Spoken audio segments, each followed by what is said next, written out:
Where have you spent 10,000 hours honing your superpower?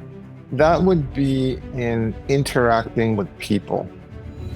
So I recently picked up this guilty pleasure, if you will. So I binged on the series Mindhunter.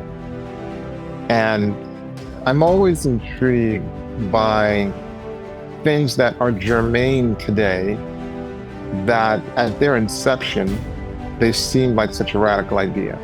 For example, the FBI, at one point, they didn't really have very much in terms of knowing how to deal with murders when the motive wasn't clear or there wasn't clarity in terms of the traditional schema for what might have been a motive. And here you have this agent that says, shouldn't we talk to these people that are doing these murders that we don't have a clear rationale for? And to think that intervention would have been something radical as opposed to, no, that sounds pretty logical. So for me, learning how to communicate with the patient, learning how to communicate when it's hard to do so as a psychiatrist. Can you imagine working with a person who's convinced that everyone's out to get them, and you, upon meeting them within 5 to 10 minutes, have to get them convinced that this medication might possibly help them and reduce their agony?